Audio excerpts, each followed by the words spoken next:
Hey everybody, it's Tuesday it's about noon. I've been on the road for 3 hours. I still have about 3.5 hours more today. I'm going to stop in Savannah, Georgia this afternoon, spend the night there, and then drive on to Durham tomorrow, another couple hundred miles. I think the whole trip is about 800 miles. I used to do that in one day when I was younger. Now I just don't see the point. I'm doing this on my iPhone because I still haven't figured out exactly all the different ways of using the new camera I got. When I get to Savannah today, I'll be starting The Prime of Miss Jean Brodie, part of my buddy read with Leah. And then I'm going to read the first half of that book tonight. It's not that long. And then compare notes with Leah, and then read the second half of the book over the next day or two. And then hopefully in maybe the end of the week, we'll have a video to put together and to post online. But I'm just taking a pit stop now. Started the day in bright sunshine, and now suddenly it's raining. Welcome to Florida weather. But I should be in Georgia in a couple hours and resting and reading at the hotel. I'll check in with you again tonight. Bye. Hi Robert, welcome to our buddy read, The Prime of Miss Jean Brodie by Muriel. How amazing is this book? I am such a Muriel Spark fangirl at the moment. Her language, her taut, tight, compelling use of language to drive and challenge us through the story. How interesting are these characters? I would love your opinion as a retired teacher on how you're finding the school setting, because while some of it's interesting and modern and compelling, some of it's quite cringe-worthy at the moment, especially looking through it of the filter of the 21st century. I'd be very interested in your take on that. I don't know how to read Jean at the moment. There is so much interest about her, so interesting, so many facets of her personality that really just spark off her being a really interesting character. Her love affair, for want of a better term, with fascism and the Italians I found to be interesting, and perhaps mirroring some of the stories and nuances that Nancy Mitford wrote about some of her sisters in The Pursuit of Love, or Love in a Cold Climate, and how a certain section of the community found fascism to be quite appealing. And looking at that from 2018, we can see that perhaps that filter was incorrect. I love some of the descriptions of Jean Brodie. That's why I've got my glasses on so I can read here. There were legions of her kind during the 1930s, women from the age of 30 upwards who crowded their war-bereaved spinsterhood with voyages of discovery into new ideas and energetic practices in art or social welfare, education or religion. I really like that. I think that really puts Jean Brodie into the time and place. She was experienced the change in culture that comes post-war, yet still confined by the social expectations of who she is and what is expected of her at that point in time. I'd be very much interested in your take as a retired teacher on the school system. As I said earlier, the quote that I've got here that highlights that is, again, from Miss Jean Brodie. I'm not saying anything against the modern side. Modern and classical, they are equal, and each provides for a function in life. You must make your free choice. Not everyone is capable of a classical education. You must make your choice freely, so that the girls were then left in no doubt as to Miss Brodie's contempt for the modern side. I love that. I love how Miss Jean Brodie is trying to instill in the girls this excitement, this challenge, this wonder for education and stretching their mind, yet within the confines of their very small, very conservative school. I just found so much of the writing to be interesting and wonderful. I'm very much looking forward to your take on this. As this is your first Muriel Spark, how are you finding the writing? What are you finding to be interesting? I'm loving our little Twitter discussions, and I hope we can have some more discussions when I read the second half. Now, on Saturday, I'm going to a very fancy pants brunch with some friends of mine, so hopefully I can shoot some footage of the beautiful restaurant that we're going to be doing that at. So hopefully I can do that so you're not getting the blank wall of my office. All right, have a fabulous day and chat soon. Just quickly before I have to head into work, there was one more thing I wanted to talk about. The girls. Now, it's really interesting how they all do sound very similar and they all do sound the same. However, Muriel Spark keeps telegraphing the one who's known for sex, the one who's known for her beauty, the one who's known for being clumsy. And I like how she's using just those basic descriptors as the benchmark, the tools that help us to break through that homogenisation that the girls would otherwise perhaps have. And also I like how the flashbacks, the imagined story that Sandy keeps bringing in, when she keeps imagining the conversations with perhaps the famous writer who she was thinking about and the imagined conversations with the policewoman. And I feel that reminds me a lot of Brodie in Atonement, where Brodie witnesses something with her sister Cecilia and then goes on to imagine what happened, which is actually not the truth. I'm just wondering if this is telegraphing what is going to happen in the future with that. Anyway, just quickly and handheld, so hopefully it's not too jumpy, but have a great day. Hey everybody, just a quick check-in. It is Friday morning. As you can see behind me, I'm actually in the elevator at the hotel. I had a long meeting with my interior designer yesterday, and it went really well, except for the fact that she thinks I have way more money than I do. But the house is going to look really nice when it's finished. They've broken ground finally, and so we're on schedule to be done, and I can move in sometime in July is the hope. I just wanted to check in on the buddy read with Leah on The Prime of Miss Jean Brodie. I've finished the first half of that, and I'll be finishing the second half probably this afternoon or tomorrow morning. It's a wonderful book. I can't believe I've missed out on Muriel Spark all these years. It immediately gave me a sense of a Robin Williams Dead Poets Society vibe, and I think it's because it's set in the 1930s, a little bit earlier than Robin Williams' movie. It's a very conservative school and a teacher who doesn't abide by the norms and the expectations of a very conservative administration. Miss Brodie is extremely unconventional in her methods.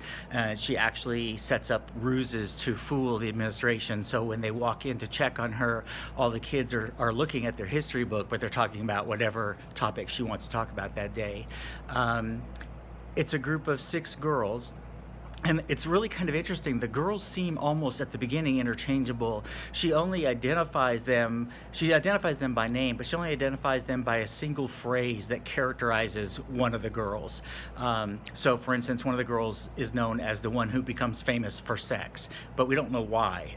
So it's all these different interesting quirks about the girls. Obviously, there's a coming of age element to this story because these girls are only with Miss Brodie for 2 years. And I'm at the point in the book where they are about to finish junior school and go on to the senior school, so they will be done with her class. And it's interesting because I have a bunch of questions about what happens next. It's not really a spoiler. We learn early in the book that one of the students is going to betray Miss Brodie and she's going to end up in trouble with the school. We find out about halfway through which student that is, and I'm not going to tell you that. I'll leave that alone. But it's interesting. I find the narrative voice is the most fascinating part of this. It's a third-person omniscient narrator, but the narrator seems to want to keep everybody at a distance.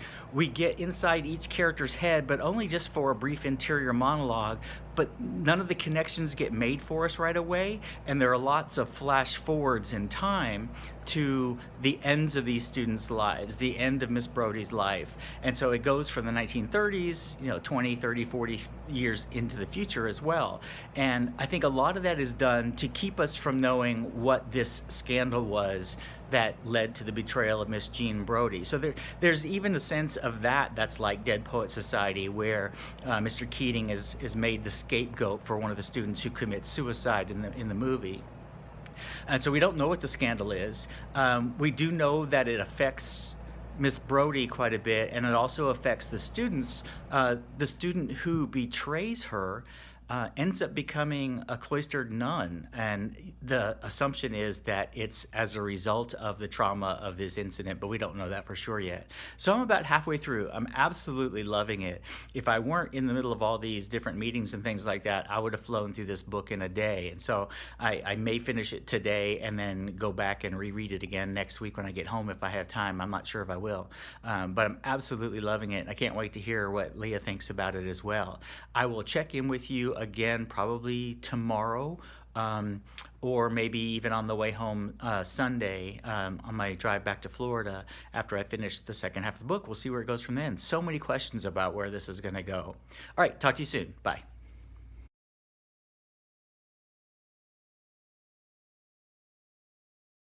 Hi Robert, now we did have our fancy pants lunch, but because I've had to go back to work on the Sunday, I'm back in my office. You've got a different view this time with my messy shelves there, but the benefit of wearing a uniform to work, you don't know if it's the same day or not. No, it's not, we're up to Sunday now. Wow, I just loved this. As with my last Muriel Spark read, it's the language, it's the story, it's that compulsion to keep going, to find out who's good, who's bad, who's just crazy.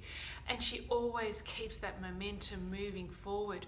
You go through the cycles of loving and hating and feeling sympathy and sorry for each of the characters all through the different cycles. Nobody comes off good, nobody comes off evil.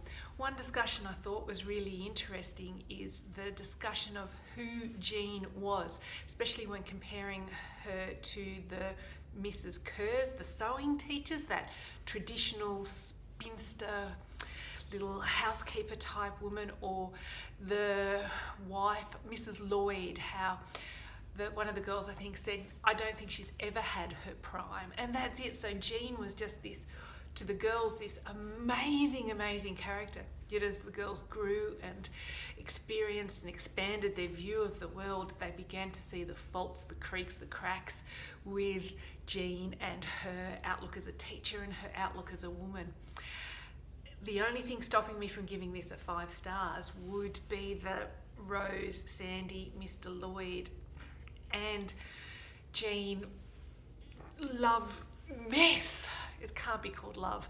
Through the filter of 2018, it's just wrong. It's just creepy and awkward. Even though the girls were 18 and girls were marrying a lot younger, then I still think it doesn't read well in 2018.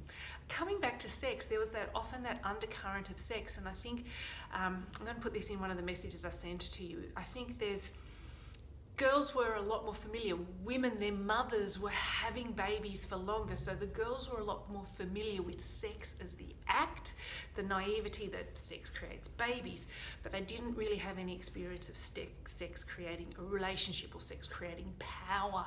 And so whilst they were talking about sex in the junior schools, I think that was really just imagined romance based around the functionality of having seen their mothers have babies so young, whereas today you don't often see girls of 12 or 13 and their mothers are still having babies. It's not quite as common as it would have been back in the 60s and especially back in the 30s. I think that's really interesting. So that awakening and that early marriage of 16, 17 and 18-year-old brides that wasn't uncommon in the 30s just is cringy here today in 2018, so I couldn't get past that, but I did find it to be really interesting. So Robert, thank you for sharing this buddy read with me. I really hope you've had a really wonderful trip through to Savannah. Is it that you're going? I look forward to hearing more about your house plans whilst they're done. But what are we going to read next? Your turn to pick. Anyway, thank you for sharing and have a great day.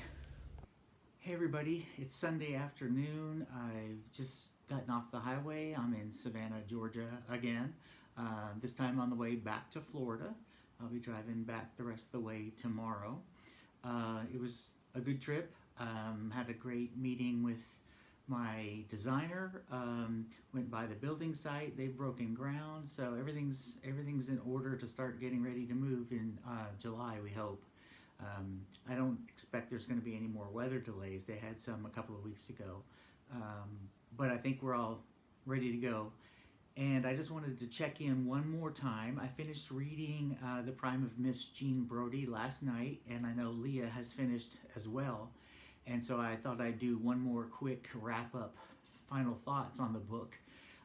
We talked quite a bit on Twitter the last 2 days about the second half of the book, especially. The second half gets a little bit weird, and I imagine this is kind of spoilerish, so if you haven't read it, you're probably not even watching the video at this point. But if you're still watching, I'm hoping you've already read it and I'm not ruining anything for you. But it got really strange once the girls went on to senior school, because Miss Brodie gets Rose and Sandy involved in her own love triangle with the music and the art teachers. And I'm trying to picture what the headlines would be today here in the United States if the art teacher were to have had the kind of relationships he has with these two young women. They're still high school students at that time. So it's really kind of weird. The one thing that Leah asked me about that really made me think, she asked me, since I am a newly retired teacher, what I thought of Miss Brodie as a teacher. And it's kind of an interesting question, because I have some things about her teaching that I think are fantastic, and other things I'm just appalled by. She makes a big distinction between her method of education and Mrs. McKay's. Mrs. McKay is the administrator at the school, and they are on opposite sides of the spectrum in every way you can imagine. And for Miss Brodie, education, she goes back to the Latin roots of education, meaning a leading out of. And so she's trying to lead students out of what they already are and trying to make them expand on that. And she sees that in opposition to Mrs. McKay, who thinks of education as the empty vessel model, where you cram it full of stuff, especially stuff that they're going to need on their qualifying exams to get into the senior school. And so even in the 1960s, when she's writing this, there's this emphasis in schools on teaching to the test and preparing for exams at the expense of all other education. And so in that regard, I admire her. She is very much like the Mr. Keating figure I mentioned in my last video from Dead Poets Society, in that she's trying to spark something more than just rote memorization in these students. But the rest of what she does is so over the line, it's really hard to countenance most of what she does. She involves these young students, and when they're her students, they're as young as 10, 11, 12, 13. She involves them in her own love life. She tells them stories that she should be keeping to herself. She completely victimizes and scapegoats Mary. She's constantly telling Mary how stupid she is, which is what no teacher should do. She has tremendous biases, both politically and in terms of religion, and she foists those opinions without any remorse on the children. One of those is what ultimately leads to the conflict, I think, where Sandy is torn between the Calvinism of Miss Brodie and the draw of the Catholic Church, and she ultimately chooses the Catholic Church when she betrays Miss Brodie. That's the biggest spoiler of them all, but we learn early on that she does, and she becomes a nun. And so there is a definite set of lines that Miss Brodie crosses as a teacher. And then, of course, the most horrific thing is she essentially forces Rose and Sandy into her own love relationships when they're in the senior school. So she wouldn't last as a teacher today very long. She'd be in every newspaper in the country before long because of the scandals. And so would the art teacher. So in that regard, I don't have any sympathy for her. She's a really tough character because you want to have sympathy for her in her battle with the administration. You want to feel like she's being